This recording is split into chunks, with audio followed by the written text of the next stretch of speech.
Thank you, Michael. The next presenter is Jennifer Evans, who's, I should have mentioned at the outset, all three are colleagues here at Carleton University, all three of the presenters.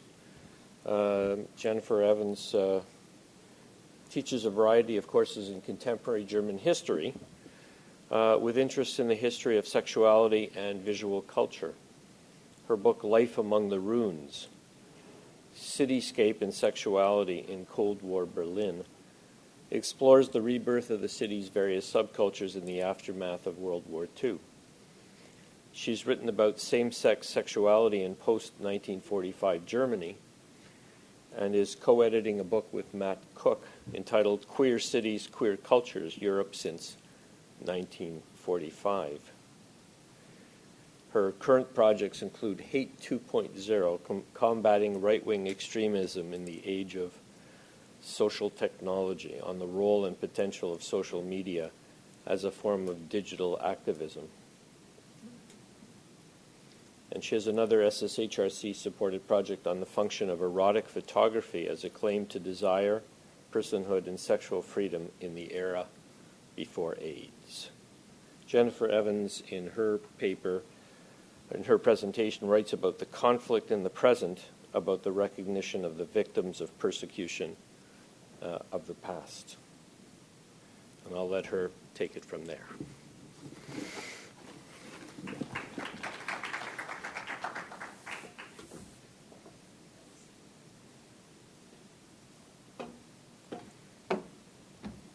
I had worried usually when I stand at microphones, I'm sort of much smaller than the mic, so I'm pleased to actually tower over them.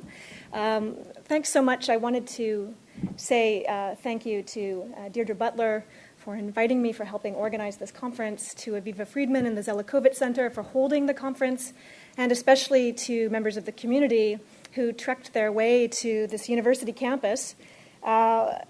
I think it's really important to have events that transcend these boundaries between the ivory tower and the everyday. And in a sense, that's what my paper is about, an effort to realize a memorial for gay and lesbian victims of the Holocaust in Berlin's memorial landscape.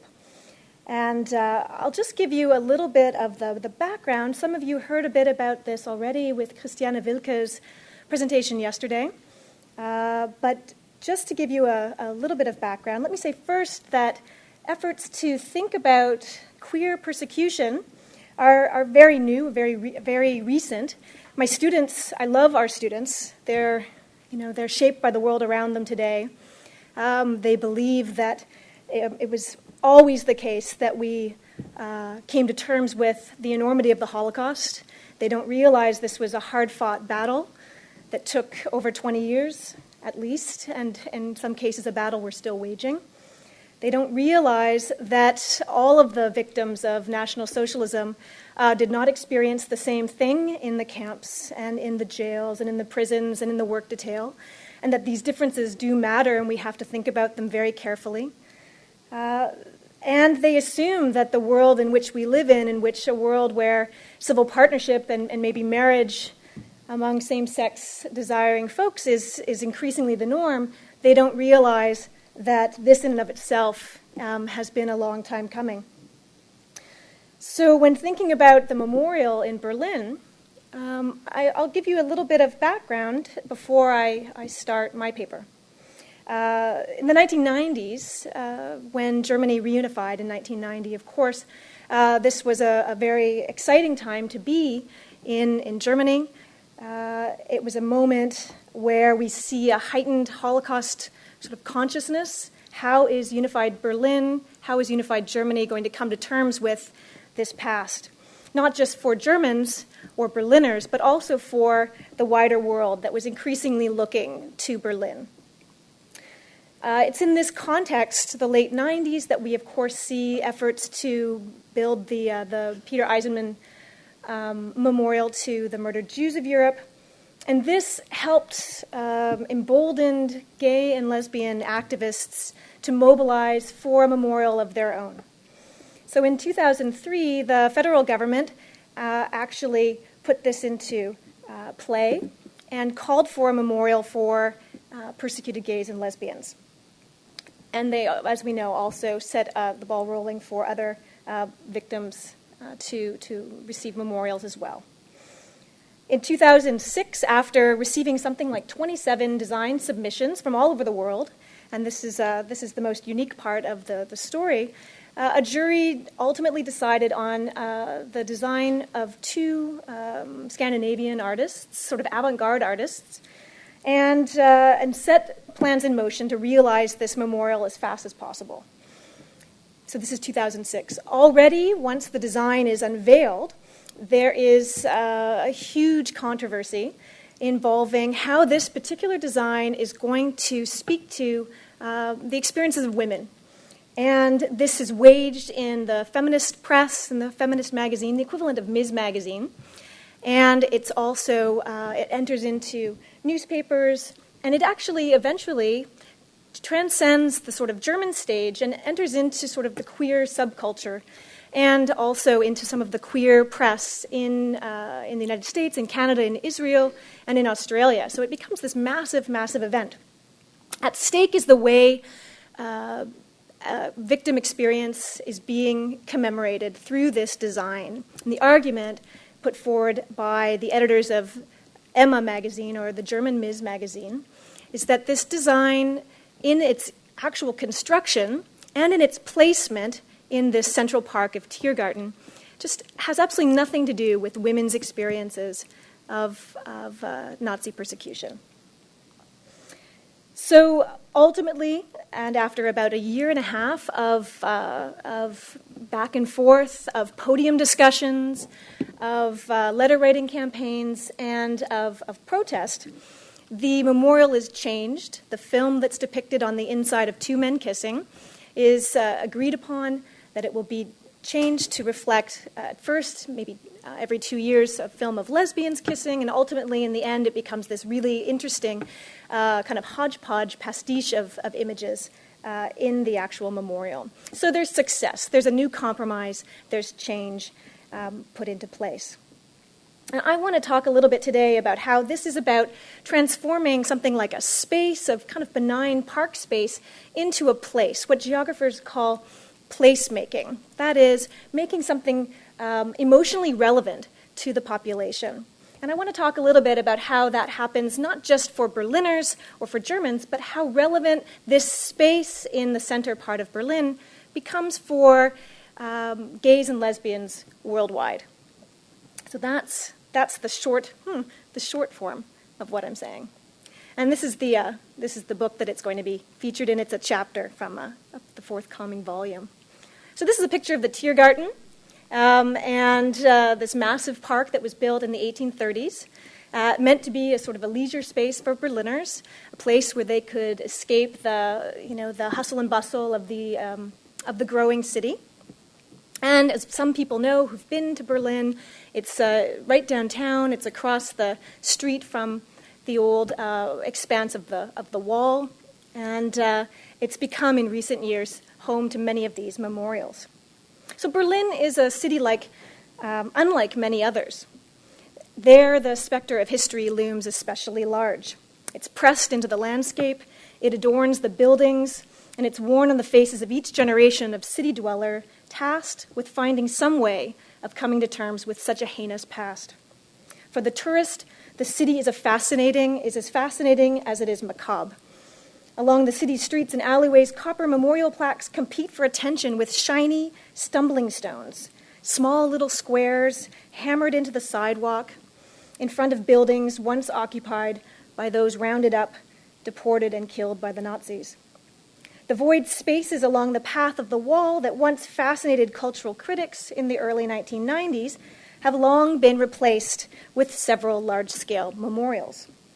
Indeed, the entire area along the former death strip between the Reichstag building, the Brandenburg Gate, and Potsdamer Platz has been radically reconstructed in recent years as a dedicated space of pilgrimage and introspection, where visitors wander amidst the concrete stelae and reflection ponds in a contemplative fashion, calling to mind, momentarily at least, the lives, horrors, and fate of the various victims of the Third Reich. This is a transnational space as much as it is a German one. It plays host to thousands of curious onlookers each year who make their trek to the capital in eager anticipation of a personal encounter with Berlin's past. As the past rubs up against the present, the city's abstract spaces transform into concrete places, places of memory, places of community, and places of identity. This happens in very unique and interesting ways, geographers will tell us, from the global to the intimately tiny. These notions of place are frenetic, are changing and on the move. They are made and remade, envisioned and encapsulated in the plans of urban planners, of architects and government officials. They're altered and changed and transformed in the everyday acts of ordinary people walking through the city that's been created for them. What a place represents or means on an individual level is imagined and conjured up. It's experienced and lived. It's sensed and it's felt. It's talked about, fought over, romanticized, and more often than not, rigorously debated and disputed. When the space in question is something like a memorial site, something imbued with such national and international importance, existing social cleavages become apparent, which can be of tremendous help in thinking about how the past is often used or mobilized in how we understand everyday present concerns.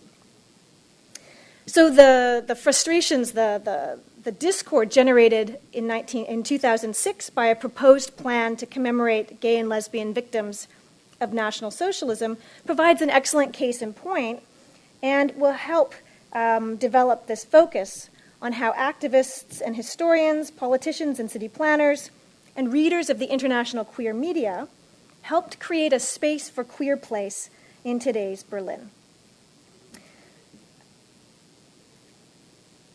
When thinking about this, the debate that I'm going to outline for you a little bit, it's important to recognize that this isn't just about sort of queer folks kind of trying to realize a memorial in the middle of Berlin, that it's about a real crisis of representation.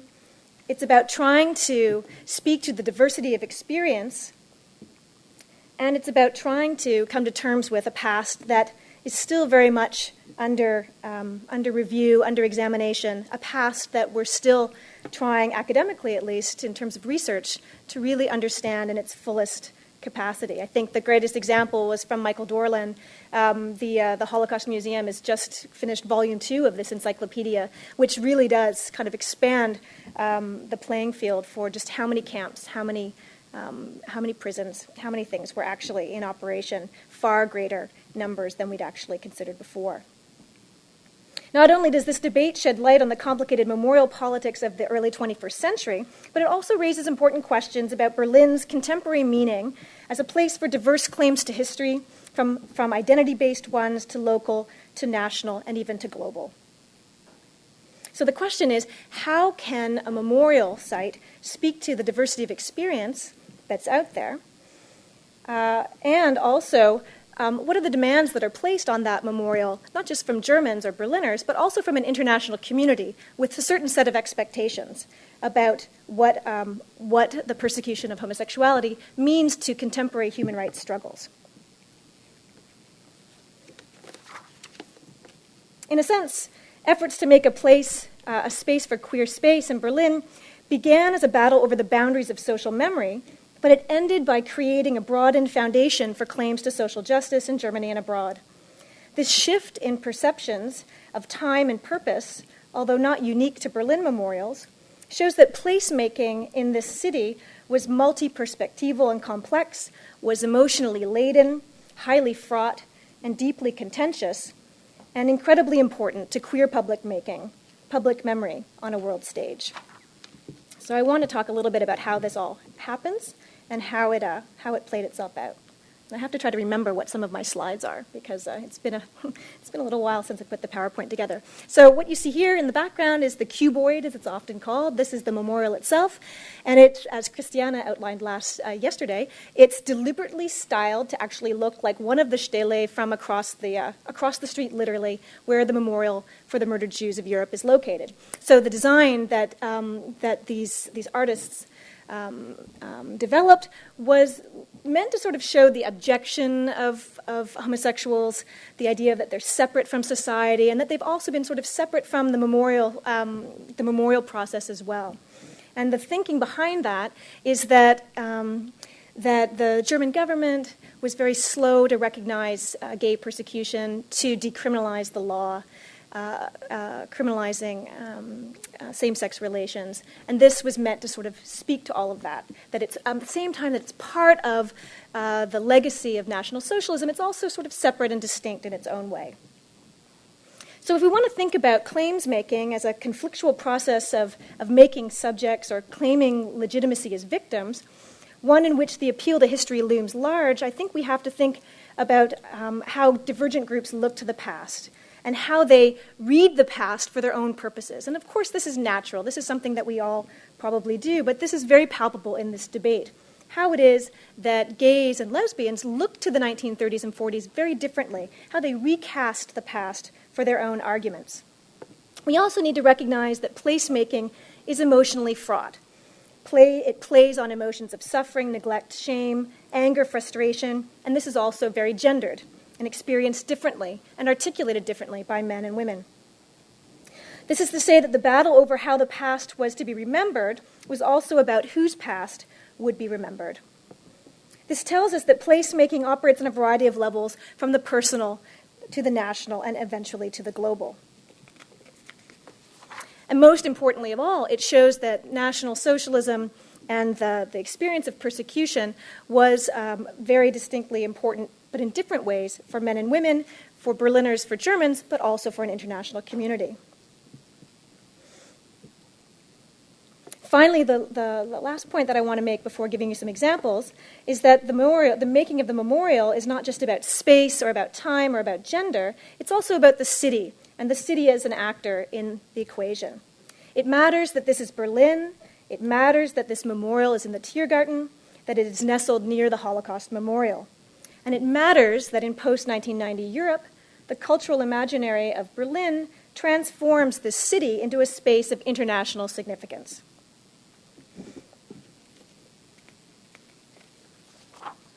So let me give you a few examples. In terms of this idea of the conflict over the past in the present, the monument debate is a great exercise in the links between space and time, at once looking backwards and forwards to the past and to the present as well as the future. And one of the ways in which the memorial does this, or maybe doesn't do this, is how it deals with victim time, let's call it. How the monument struggles with trying to situate sort of gay and lesbian experience in the larger context of the Holocaust. So on the one hand, when we think of its proximity to the other memorial, we think the gay experience of persecution must have been very similar to the experience of Jews. But when we actually do some digging, we recognize that there are very different experiences of persecution, very different experiences of persecutory time. So for Jews, of course, there was long-standing anti-Semitism before the 19th century. There was a politics of racial ideology that the Nazis capitalized on. And these two things were what helped explain, if it is even explainable, how the Holocaust happened. But for gay men and lesbians, it's a different story. But for gay men, the experience was not about ethnicity. It was not about obviously anti-Semitism unless one was Jewish, but it was about eugenics. It had a foundation in sort of the racial state ideology. It's a very different set of principles, and it also played itself out in very different ways on how victims experienced the Holocaust. So as an example, one could never stop being Jewish, but if you were a gay man and you just opted not to enact your sexuality, then you wouldn't be persecuted. So you could be gay as long as you didn't act gay. You wouldn't be picked up by the police. And that's a pretty huge significance and a huge difference. So the memorial doesn't necessarily speak to that specificity. But more importantly, lesbians and lesbianism was not criminalized by the Nazis. It was not criminal to be a lesbian or to act in a lesbian-like way.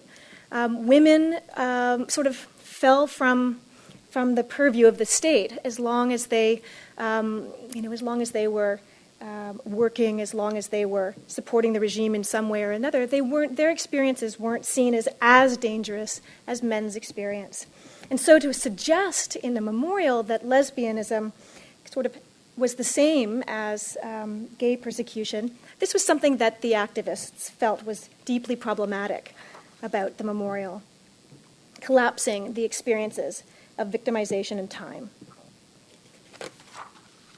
Placemaking, of course, is emotionally fraught, as this example tells you. And anything that happens in Berlin surrounding the memorials unleashes a kind of a firestorm of debate with historians and average citizens weighing in the newspapers to talk about every last detail. And it's actually, I think, a very healthy thing. It shows that this is a culture that has, to some extent, learned from the past, that no stone can go unturned.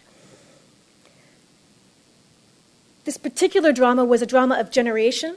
There were many generations of activists who tried to get a memorial realized before the early 21st century, but it was only in the context of the early 2000s that this could come into fruition. The organization that actually helped make it happen was not the only queer organization working out there, and there was, of course, struggles between sort of center and periphery over who should represent the gay and lesbian position. But there was also the differences between the aesthetic vision of our Danish men, our Danish artists, who believed very strongly that their design spoke to the universal experience of suffering. And in their vision, they believed that Nazi persecution was the result of machoism and homophobia closely connected. For them, the kiss in the film inside the monument was a love act. It was not a sexual act. It was a representation of the universality of homosexuality. But for feminists, this claim to representation was deeply flawed and deeply problematic. And it's the reason why they voiced their opposition so vociferously. And it partially had to do, of course, with the fact that lesbians in general had fought to even be, to be included in history, because there's this sense that it's so difficult to identify sort of lesbians throughout history, because, of course, what's the difference between close friendship and something more? And for some journalists, this was seen as not enough. How can this memorial actually speak to the intensity of suffering? It's just a cube. It's something abstract. It's something so essentially modern. There's no way that we can guarantee that a person looking at this is going to have the kind of personal reckoning necessary. So it fell short of expectations on that way. Let me just make my last point, because I know I'm talking forever. The last point I want to make about how emotional this process of placemaking was is maybe changing the focus a little bit away from Berlin and Germany to the international press, because this was taken up in a number of different places and in a number of different newspapers outside of Germany. And I think it says a lot about how important National Socialism and the experience of persecution was and is to contemporary gays and lesbians. So the memorial was not only of significance to Berliners and Germans. The controversy and the unveiling in 2008 quickly entered into the queer blogosphere through transnational subcultural networks and pathways. Already in 2007, the New York Gay City News reported on the divide between gays and lesbians. The lack of coalition building has affected gay and lesbian politics in Germany to the extent that advocacy is still very male-centered. The article reads, an article in The Advocate in 2006 titled A Memorial of Our Own, so a memorial of our own in The Advocate, underscored the importance of this design to international queer identity, while a later article goes even further in placing the memorial in Berlin in conversation with other memorials and other memorial initiatives in Amsterdam, in Sydney, and Tel Aviv. Even the small, and I'd never heard of it before, Erie Gay News, published on the South Shores of Lake Erie, reported on the plans to build a memorial in Berlin, calling special attention to the ongoing stigma German victims experienced after the war. German victims, again, of National Socialist eugenic policies. So the queer media engagement with the memorial demonstrates how pivotal the Nazi persecution of German homosexuals was and remains to gays and lesbians abroad. Indeed, almost every article cited placement in close proximity to the Eisenman Memorial as a sign that injustices against gays and lesbians had finally acquired serious treatment in Berlin's memorial landscape. I should say that the Nazi law outlawing same-sex acts between men was only decriminalized in 1969, and the Nazi standard of proof and evidence was actually employed in court in the 50s and 60s, so that if you had a case file from the 1930s or 40s, that was brought into court and used against you in the 1950s or 60s. So this newspaper reportage shows how important this memorial was to folks outside of Berlin, outside of Germany, and in the international audience. There's still much we can say about who isn't represented in this memorial, most notably transsexuals and transgendered people, who then as now tend to slip through the cracks of human rights legislation and commemoration.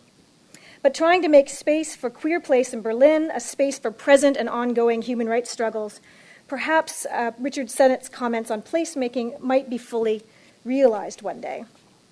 And Richard Sennett is a historical geographer. He says, "A place implicates how one derives one's ethics, how one develops a sense of justice, how one learns to talk with and learn from people who are unlike ourselves, which is how a human being becomes fully human."